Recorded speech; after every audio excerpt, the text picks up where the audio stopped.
Eu hoje tenho mais um ilustre convidado. Trouxe um ilustre convidado à Assembleia da República, sendo que quem me conhece sabe que eu tenho sempre dois critérios absolutamente cumulativos. Serem meus amigos e eu tenho muito orgulho neles, por serem pessoas que sejam uma mais-valia para mim, para o meu crescimento pessoal ou para Portugal, de uma forma indireta também para o meu crescimento pessoal.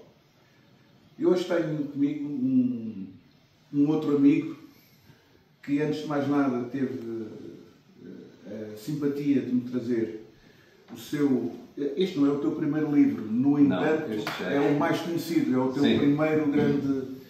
primeiro grande livro, não é? Eu, se calhar, antes mesmo de te apresentares, porque vamos fazer isto de maneira mais informal possível, não é? Estou a falar com o Manuel Rosa, um ilustre historiador, que atualmente vive nos Estados Unidos, mas pronto, antes mesmo de te apresentar, fala primeiro deste livro. Como é que este livro surgiu? Ora bem, primeiro de tudo, muito obrigado por teres convidado a vir cá. É um prazer estar aqui contigo. Eu, em 1991, soube que o Colombo, a pessoa a quem chamamos Colombo, era casado com uma nobre portuguesa. Então comecei a investigar e este é o meu quarto livro publicado em Portugal. Este foi publicado em 2019, contém toda a informação atualizada até 2019, não é? E basicamente estamos a provar que o Colombo nem se chamava Colombo e que era um nobre português antes de ir para trabalhar em Castela. Olha, vamos primeiro, eu vou fazer de... Sim, sabes que eu sou advogado, não é? E como mau advogado que sou, tenho que ser advogado do diabo. Eu vou-te começar a contestar. Está bem, quer dizer, nem é contestar muito. Também não me apetece, quer dizer, não digo que tu és meu amigo e depois começo-te aqui a tratar mal, não é? Está bem. Mas diz-me lá, prova-me lá que ele era português. Não, eu não tenho, eu sempre disse, eu não tenho medo de ser contestado, não tenho medo de ninguém me vir contestar com os documentos, sim? E é isso que eu apresento no livro, provar que ele era português. Ora bem, temos dois documentos em que podemos dizer que com estes documentos ele era português. Sim? Um é um documento da Corte de Castela, de 1487, em que eles pagam a uma pessoa em que eles não meteram um nome. E dizem assim, paguei hoje um nome em branco, 30 dobras castelhanas, português. Este era o português que estava na Corte e Sua Alteza me mandou pagar em pessoa. E depois, quando se vai investigar os documentos, vemos que a pessoa que foi paga foi o Colombo, que se chamava Cristóvão Colombo, nunca foi Colombo, em Espanha. E então, esse é um documento da Corte, é o único da Corte de Castela, que se chama um português ou um navegador, em 1487. Antes de começar a chamar estrangeiro, não posso chamar italiano. Depois temos uma carta dele, quando ele regressa da primeira viagem, ele entra aqui em Lisboa, para ir se reunir com Dom João II. Ele escreve uma carta aos reis de Castela, a dizer que chegou, e diz assim: lembrem-se, Suas Altezas, que eu deixei mulher, filhos, e eu vim da minha terra para vos servir. A minha terra era Portugal. Só temos estes dois documentos. Nunca escreveu nada em italiano. Não vou dizer nada. Ele tentou escrever duas sentenças, duas frases em italiano, em que ele nem sequer sabia dizer eu em italiano. Em vez de dizer io, o I e o O, que é o italiano, escreveu io em castelhano. Isso isso só é suficiente para provar que ele era português. Isto leva-me também as pessoas, vou admitir que a grande maioria das pessoas que estiverem a ver isto, se alguém estiver a ver isto, não é? Oh, espero que sim. Mas vou admitir que não te conheçam. De onde é que vem a tua evidência científica? Vamos chamar-lhe assim, não é? Sim. Tu estás a afirmar ou eu estar a afirmar não é a mesma coisa, não é? Tá bem. Isto vem tudo no livro, vou dizer assim, porque isto é muito interessante. A história do Colombo, o nome dele era Colombo, não Colombo, é muito interessante. Porque os documentos, 99% dos documentos que eu apresento são os documentos que todos os outros historiadores conhecem. Só que a tendência foi sempre de aceitar que ele era um genovês, diminuir os factos que o não fazem de genovês e realçar os factos que poderiam torná-lo genovês. Portanto, tu estás a ir só buscar documentos que já estão cientificamente aceitos, não é? Exatamente. Tu não respondeste só a uma coisa que não percebeste a pergunta. Tu és historiador. Sim, sim.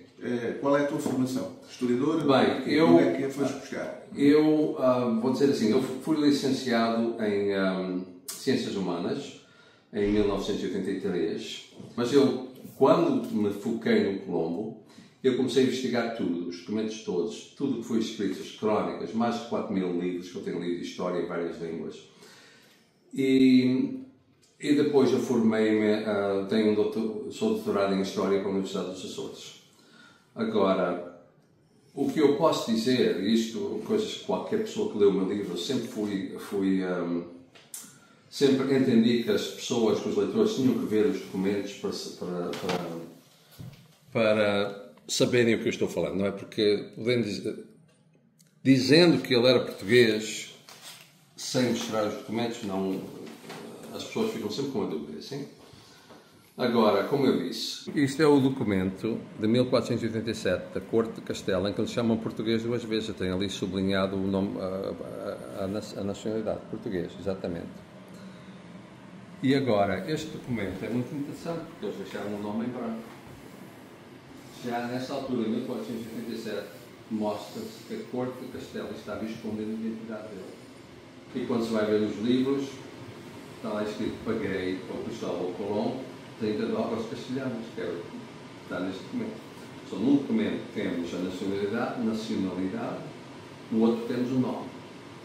Depois deste documento nunca mais se chama português. E esse valor de 30 aqui? 30 dólares castelhanos. Era basicamente 2 anos de salário de um marinheiro, de uma só vez. Ele recebeu mais pagamentos, mas só neste dia ele recebeu o equivalente a 2 anos de salário de um marinheiro. Esse valor prova alguma coisa? Esse valor indicia alguma coisa?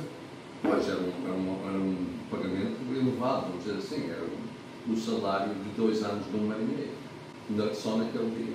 Olha, havia a questão dele ser mercador ou marinheiro, mas só ter aprendido aos 25 anos. Explica lá isso, eu não compreendi bem. Nós temos aqui, são vários as falhas de lógica que a história dos ingleses dá, que é incrível, mas vamos por aí. O comerciante, por exemplo, há um documento, supostamente de 1479, em que um Colombo, não esqueceremos se é do Selão ou não, estava em Génova e diz que ia seguir logo no outro dia para Lisboa, que tinha 27 anos e que em algum tempo tinha viajado à Madeira para comprar açúcar como representante de uma casa comerciante de Génova, mas que foi sem levar dinheiro. Já para mim isto é uma coisa incrível. Temos um comerciante que envia um agente até à fim do mundo, porque a Madeira era o fim do mundo da Europa naquela altura, comprar açúcar, mas não dá dinheiro. Ele chega lá, encomenda o açúcar, o dinheiro nunca chegou, não pode comprar, vai-se embora. Isso faz algum sentido? Claro que não. Uma pessoa que se vai enviar uma pessoa comprar açúcar tem que dar dinheiro para ir comprar o açúcar. Isto é uma falha no documento. Além disso, temos um homem que, e é esse documento que os historiadores utilizam para dizer que o Colombo de Selão tornou-se um comerciante a trabalhar para aquela casa comercial da Génova e que andava pelo mundo a comprar açúcar, vamos dizer assim. Não há provas nenhumas disso em lado nenhum, é só um documento que está em Itália. Mas nesse documento, esse Colombo diz que tinha 27 anos em 1479. Está bem? Mas o navegador, em 1503, escreveu para a corte castelhana a dizer que eu fui-vos servir com 28 anos. Ele foi para a Espanha em 1484. Tinha 28 anos em 1484. Selão tinha 27 anos em 79. Não pode ser a mesma pessoa. Mesmo que o documento em que esse Selão supostamente foi comprar açúcar fosse verdadeiro, mesmo que seja verdadeiro, mostra que não é a mesma pessoa. Esse Colombo de Selão supostamente chegou a Portugal com 25 anos, foi aprender a ler e escrever, não só português, mas castelhano, hebraico, grego, latim, e depois navegação, cosmografia, geometria, álgebra, todas as coisas que são precisas para navegar, navegação, que é uma coisa muito importante, uma coisa muito difícil de fazer no mar alto, não é? Sobretudo quando ainda não havia esses estudos, não é? Para Claro, isto são coisas que não fazem nenhum sentido, não é? Ele também podia ser um superdotado, não é? Pelos vistos. Sim, mas é assim, mas nós temos que pensar no ano 1476, quando ele chegou cá. 1476. Qual eram as escolas por onde ele ia ir aprender matemática, latim, essas coisas todas que ele sabia, que tinha aprendido em criança, porque o filho escreveu, meu pai sempre andou na escola desde criança, nunca trabalhou em artes manuais. Mas os historiadores disseram, o filho está a mentir, porque o pai é um tecelão, sim? O pai é um tecelão, nunca pôde andar na escola com pequena idade. Mas ao mesmo tempo, um navegador mostra que tem estudos elevados que só podia ter aprendido em criança. Sim? Não, assim mostramos que o filho estava verdadeiramente a dizer a verdade e os historiadores estavam a negar essa verdade para impor um tecelão que não era a mesma pessoa que o navegador. Olha, e a história da identidade secreta? Pois, a identidade que era em secreta... Espanha, mas também era em Portugal. Exatamente. Isso é que dificulta também um bocadinho todas as teses, no fundo. Exatamente. Então, o que nós temos aqui era uma pessoa que tinha um nome em Portugal quando se casou em 79, sim, porque nessa altura não estava escondendo a identidade, não tinha razão para esconder. Temos uma pessoa nobre que viveu em Portugal, casou-se em 1479 com a Filipa Muniz, que era filha do capitão de Porto Santo, em que utilizava o seu nome verdadeiro, não é? Seja lá o nome que for. Agora ele vai para a Espanha, muda o nome para Cristóvão Colombo, todos sabemos que ele mudou o nome, para esconder a sua verdadeira identidade e os seus pais. Agora imaginem isto. Temos um Cristóvão Colombo de Celão da Itália, que quer se esconder e muda o seu nome para Cristóforo Colombo. Que tipo de escondimento é esse? É basicamente o mesmo nome. Então estamos a falar de uma pessoa sobredotada por um lado, mas por outro lado um bocadinho burro. Como? Não, está. Por um lado era sobredotado, tinha aprendido aquilo tudo, mas por outro lado era um bocado burro, porque a esconder o nome pelo menos... Porque não faz sentido. Isso é sempre a parte da lógica que falha nessa história. Quanto ao conteúdo do livro, eu já li, eu já sei. Quer saber? Compra.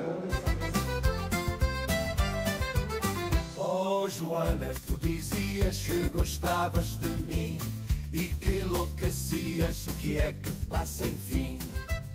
Ai, quando eu te toco, sinto fogo na alma, fico louco e